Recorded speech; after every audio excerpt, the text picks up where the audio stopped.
Bonjour à tous et bienvenue à cette séance sur Libre Pensée. Et nous voulons ce soir continuer, poursuivre sur notre lecture de philosophie et exactement sur le terme Sophia, donc pour le français sagesse.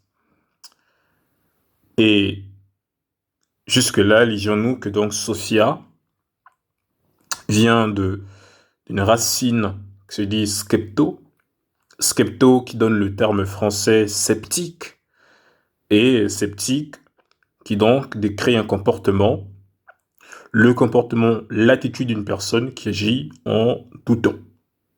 En doutant, et de façon nette, skepto d'abord désigne donc l'action d'observer, de voir, de marcher en s'appuyant sur, et donc oui, on peut comprendre le fait que sceptique va désigner un comportement, une attitude d'une personne qui va agir avec des doutes, mais pour être plus précis, pourquoi ces doutes? Parce que c'est vrai déjà, disions-nous, skepto veut dire connaître, avoir une science, conduire sa vie en s'appuyant sur la science, mais aussi marcher par la vue. Donc un scepticisme qui, en s'appuyant sur la vue, va de fait faire abstraction des réalités invisibles, va de fait se soustraire, rejeter des réalités qui sont de l'ordre du spirituel, on peut aussi dire du métaphysique. Et ceci étant, on se rend donc compte que ce scepticisme ou marche par la vue omet un problème, savoir tout ce à quoi l'amour peut enjoindre n'est pas fondamentalement ou hautement visible. Autrement dit, ici, on pourrait donc percevoir une certaine tension entre d'une part l'amour pris dans le sens de philéo tel qu'on l'a lu, c'est-à-dire un amour qui, s'il est vrai, commence, et là j'illustre, dans le cas d'un jeune homme, d'un homme, d'une femme, d'un homme, en l'occurrence, disons, qui va voir une jeune fille, en être attiré, la désirer. Donc s'il est vrai que cette personne va commencer à s'intéresser aux aspects extérieurs de la jeune fille, l'amour dans le sens de philo est tel que cet amour va ou est appelé à grandir, à croître, à s'affermir au-delà de l'apparence de la personne pour trouver des fondations dans le cœur de l'autre, dans le cœur de l'être aimé, dans son âme, dans ses caractéristiques, dans son être intérieur, plus que dans son être extérieur. Auquel cas, on sait que c'est naturellement terrible, compliqué. Des relations ou une relation qui n'a pas pris le temps de s'asseoir, ou deux cœurs, deux âmes n'ont pris le temps de s'intéresser l'un à l'autre, de discuter, de dialoguer, de se construire. Parce qu'évidemment, la beauté, si j'ose dire, c'est comme une fleur. Pour aller plus loin, c'était une illustration, une image. Donc ce qu'on voit, c'est que l'amour l'amour pris dans le sens de philéo, tend à certes commencer par une réalité physique, mais progresse vers une dimension métaphysique. Or, skepto, donc pour le mot sagesse, est uniquement ancré dans le visible et fait abstraction des réalités invisibles. Et quand on parle de réalité invisible, donc on fait allusion au désir, au sens où, très simplement, on n'a, si j'ose dire, jamais scanné le désir. C'est vrai, quelques objections pourraient être posées à ces idées, notamment dans le développement de la science moderne, peut-être on y reviendra, Donc, idem avec le goût, idem avec la douleur, et encore que là, je peux dire en passant que la douleur d'une personne qui était attristée, c'est une douleur, et pareillement, n'est-ce pas, la douleur d'une personne qui s'est cogné le pouce quelque part, c'est aussi une douleur. Pourtant, l'origine n'est pas la même. Donc, ces constats posent question en philosophie. Outre la douleur, on peut aussi ajouter la croyance. Et ici, on a, en quelque sorte, en quelques mots, si j'ose dire, écrit, posé un problème clé en philosophie, notamment en philosophie de l'esprit, que certains aussi appellent le mind-body problem, donc le problème du corps et de l'esprit, c'est-à-dire de l'articulation entre ces deux éléments ou substances, pour reprendre un peu le vocabulaire de Descartes. Donc, pour aborder donc cette discussion, les philosophes, notamment les philosophes de l'esprit, ont choisi de relever, de noter qu'il y a plusieurs stades de connaissance, qu'il y a plusieurs niveaux de science, et d'une part a été relevé ce qu'on a appelé le stade naïf ou populaire. Dans ce sens, par exemple, on parlera alors de biologie naïve, de psychologie naïve, de physique naïve. Et donc ici, il va s'agir en réalité de théories sur le monde physique ou vivant utilisées indépendamment de l'éducation. Et ce type de connaissance ou de science sera à différencier du stade qui lui donc est scientifique.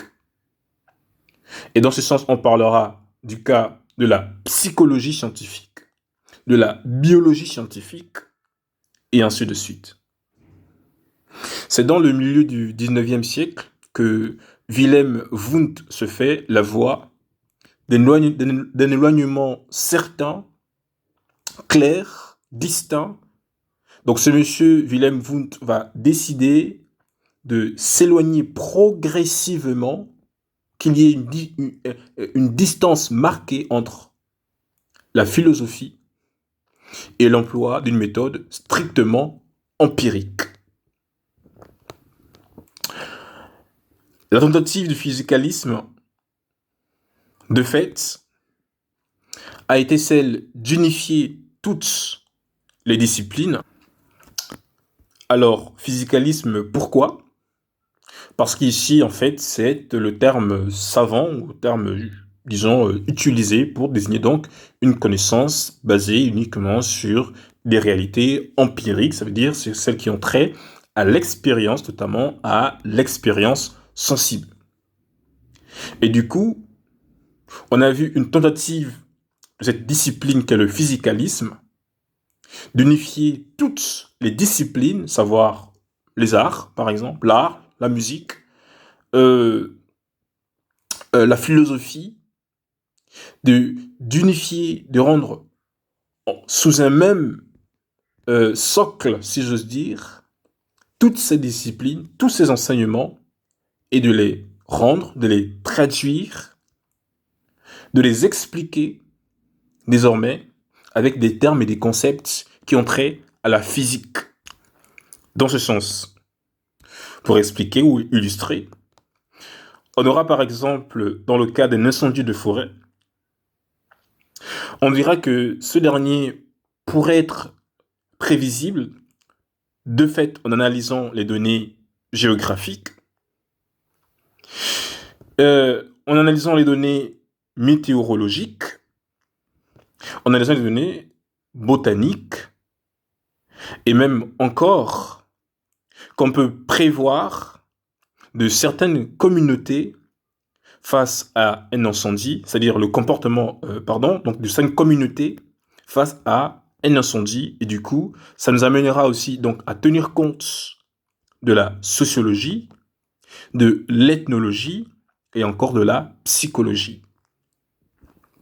C'est ici le défi qu'a été ce qui était à l'origine de cette nouvelle, en son temps en tout cas, théorie du tout. Comme un peu en science aujourd'hui, on cherche une théorie du tout entre la théorie de la relativité générale et de la relativité restreinte. Pareillement, dans ces sciences-là, il y avait donc la quête de sortir d'un vocabulaire qui, pour beaucoup, semblait somme toute naïf, dépassé, parce qu'il y avait la possibilité, ou du moins il y aurait eu la possibilité de s'avancer plus dans un domaine de connaissances précis, sensible, touchable, manipulable, donc sceptique. Et de fait, pour le rendre concret, compte tenu de ce que déjà cette discipline existait, c'est poser le défi, du coup, de traduire, et on utilise plus souvent les termes réduire, donc d'opérer des réductions ou de vocabulaire, ou simplement de se passer complètement. Alors là, je pense qu'on parlera des éliminativistes, des termes qui, somme toute, seraient ou relèveraient du stade naïf ou populaire afin de ne laisser place qu'au stade scientifique. En ce que la scientificité ou ce qui est scientifique ne sera désormais que ce qui touche, ce qui obéit, ce qui reste dans le cadre du physicalisme. C'est ainsi qu'on a eu, si j'ose dire, la naissance de l'hégémonie physicaliste qui encore aujourd'hui demeure. Alors, le physicalisme n'est pas seul, parce qu'en réalité, on peut citer plusieurs autres courants qui donc, si j'ose dire, s'opposent au physicalisme. Donc, on peut par exemple citer l'idéalisme ou le dualisme. Et là, en l'occurrence, le dualisme a pour figure phare donc ce philosophe qui était René Descartes. René Descartes, donc lui, opposait, du moins faisait part d'une réalité d'existence ou coexistence entre deux substances. D'une part, la substance pensante et la substance corporelle. Cette lecture de Descartes s'exprime de telle sorte que l'esprit agit sur la matière et du coup, il y aurait une coexistence entre ces deux substances. Cependant, les physicalistes ont opposé à Descartes que, de fait, on n'a jamais vu cela. C'est le propre du physicalisme de baser sa connaissance sur des faits observables, sur des choses qui sont vues, des choses qui ont été vues. Et d'autant plus que le dualisme de Descartes, d'un point de vue physicaliste, rend un élément phare, indispensable, qu'est la clôture de la physique, c'est-à-dire que on n'a jamais vu, sinon que seul un élément physique peut interagir avec un autre élément physique. Mais aucunement un élément d'ordre spirituel, d'ordre invisible, ne peut interagir avec quelque chose de visible. Et ici, cette clôture de la physique est, oui, la pierre de touche de physicalisme. De ce qui précède, il s'ensuit que le physicalisme n'est ni une proposition analytique ou a priori, ni une vérité empirique, mais le physicalisme est une hypothèse empirique de haut niveau, et comme l'on le sait entendre leur promoteur, si j'ose dire, une hypothèse empirique de haut niveau qu'un petit nombre d'expériences ne peut nous forcer ou ne peut forcer à abandonner. L'un de ceux-là, c'est Neurath, qui donc lui a congédié l'âme et toute espèce de réalité métaphysique, et dans le physicalisme même, a surgi un ensemble, là aussi, il faut le dire, de théories qui, chacune, les unes les autres, portent diverses nuances, mais qui tentent du coup de rester dans un angle de vue, dans un cadre physicaliste, pour expliquer les phénomènes du monde. Et dans ce sens, pour parler de ces différentes théories, je cite juste qu'on aura par exemple les réductionnistes, ou non. Citons donc plus précisément, on aura par exemple la théorie sur l'identité des types, ou encore celle sur l'identité des occurrences. Ici, nous avons avancé pour lire pas à pas. Après avoir survolé le texte de Jean chapitre 20, où déjà nous pressentions deux angles de lecture. Une qui pouvait être associée à un dualisme et l'autre à un matérialisme. Et nous savons qu'aujourd'hui, effectivement, la lecture qui prévaut, la sagesse qui prévaut, si j'ose dire, qui donc est la sagesse, disons, occidentale, en tout cas, celle qui prévaut de façon en Europe, c'est donc une vision, et comme l'ont noté plusieurs écrivains avec raison, on assiste à une vraie hégémonie du physicalisme. Je nous dis donc à la prochaine où nous allons tenter d'ouvrir davantage le terme Sophia.